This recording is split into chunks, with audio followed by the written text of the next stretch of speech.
Welcome everyone to the video, and today we have some changes in Game of Thrones Legends land. We have new characters coming. We have things happening with shield breaks and the greens are going to be different. The greens are going to be, let's see what happens. They're not going to generate as much birthright. Early aggression will remain a core strength. So it seems like with the greens, what's going to happen is if you can hit hard and hit fast, you are going to do really well with the greens. But on longer fights, it's probably not going to be a good proposition. So, Aegon has less stamina generation. They all have, I believe they all have less stamina generation. He's going to have lower attack. He's going to be more resilient in defense and health. The attack buff is lower. Aemond is going to also get this stamina. Well, his stamina speed is going to be slow. His base damage will increase, but his bonus damage per birthright will be reduced. So that's that part of him. Alicent is going to get a boost of her skill damage, more than double, which is pretty big. Her stamina per birthright is going to increase stamina-based damage. Less birthright generation, so that is going to be a bummer on longer fights. I wonder how it's going to be for events. Reduced stamina sustain. Her stamina gain for turn will be lower. So they're basically making it where the greens are going to either hit hard and produce, or they're going to run out of steam. And usually with the greens, you hit hard and you destroy someone. They're also going to have epics and commons for the greens. So if you want to try that, you can certainly try that. Now, bear in mind that epics and commons are much weaker than legendaries, so you do have that issue there. The Night Watch has just gotten boosted. They're just boosted, and they have new characters. You have Benjen Stark, who is going to be a legendary gold color. He's going to be the damage dealer of the Night's Watch. And his skill is going to do 100 to 175% depose damage. But if he has a shield, which he will be in these teams, he deals an additional 300 to 350% shield damage. So that's going to be pretty good for the shield team because they do need more offense. His passive, once per turn, when an ally is buffed, which a shield counts as a buff, all allies gain 2 to 5% attack shield. So that is going to be very helpful once per turn to get additional shields. I wouldn't use his leadership ability. So he's going to be a big powerhouse. I have decisions to make with the shield team because Baelish is not cutting it for attacks.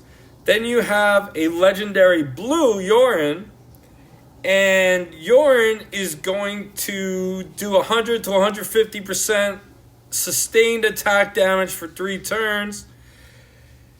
And, well, he's going to be a protector, so his attack isn't going to be super high. And he's going to grant himself a 10 to 20% sustained attack shield for 3 turns. His passive starts with a permanent 10 to 15% physical resistance buff. If an ally is defeated, he gains taunt for 6 turns. And if a fallen ally was a Night Watch member, he's going to gain a 15% max HP shield to absorb incoming damage. Yeah.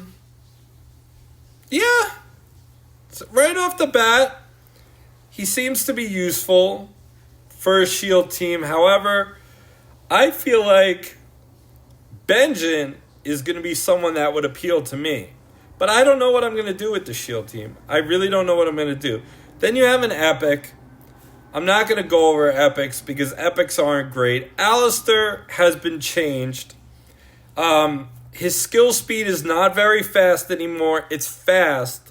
So it's not as wonderful as it once was. His shielding is going to increase in power. That's a positive. But getting that shield started for the Baelish shield team is super important and very fast. You really need, especially against certain teams that hit hard. Yeah, I like the idea that he's going to give a stronger shield, but he has the strongest shield in the game. So I don't know about that. I'm not happy about that change to Alistair. Changing him from very fast to fast. Not a fan of that change. Samwell is also going to be changed. He's going to clear ice from all Night Watch allies on his skill. I don't know if it's going to clear all ice or just one ice, but it says will clear ice. It just says clear ice. His passive is going to have double the debuff removal power for Night Watch members. That's pretty good. Okay. Craster, my man Craster, who I 7-starred. Craster, they're even announcing what happened in my shield team. Is that due to the damage reduction calculation update, the HP pool is not as effective, so they're going to buff it, increase his HP pool damage will be raised. Let's see what happens with that number. I'm curious about that. His shields are going to be stronger. Let's see what that happens. And we'll see what happens with that because he's a pretty good attacker, the old Craster, at least before the change. It seems like they want to push the shield team now. It seems like they want to push the Night Watch. If you're interested in the Night Watch, they will be a good team with shields. It's potential for me. They're going to decrease the bonus shield power at 4 and 5 members.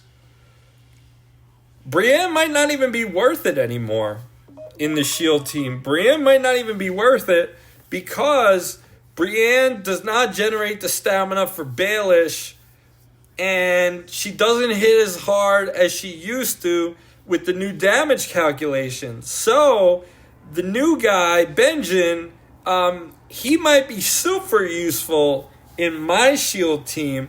However, I don't know if I want to spend on another legendary to get them to 7 stars. The free folk are going to be changed as well. Tormund is going to be more effective against shielded and tanky enemies. Skill damage has been reduced, but his shield breaking damage has been increased, reducing his anti-tank roll. So he's going to be very good against 1/1s. He's going to be very good against the Night Watch. And yeah, he's buffed. Winding Wolf Slayer, and nothing to talk about. 1/1. His Giant Roar is going to be very slow, but damage increased significantly. So big buff to 1/1 on that aspect. His defense buff is going to last 4 turns and grant a stronger defense buff. And he's going to have a stronger shield, so the passive shield will increase making him probably the tankiest character in the game. Him and Barrack, the two best tanks for you. 1-1 is going to be big. We'll see what the numbers are in the latest update, but this is what's going to be happening. Then the Triarchy, they're changing colors. Rest assured, we're closing in our goal to be, ensure all factions find their place. The Boltons, the Dreadfort's cruel masters have long worked in the cruel power. They're going to change bleed.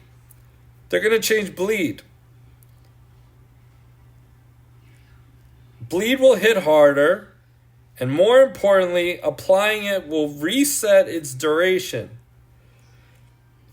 Letting you play more tactfully.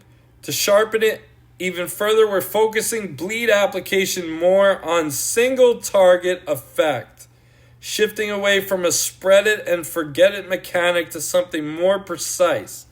This means for Rob's War, I'm pretty sure they're going to mess with the characters that we're using to inflict lots of bleed.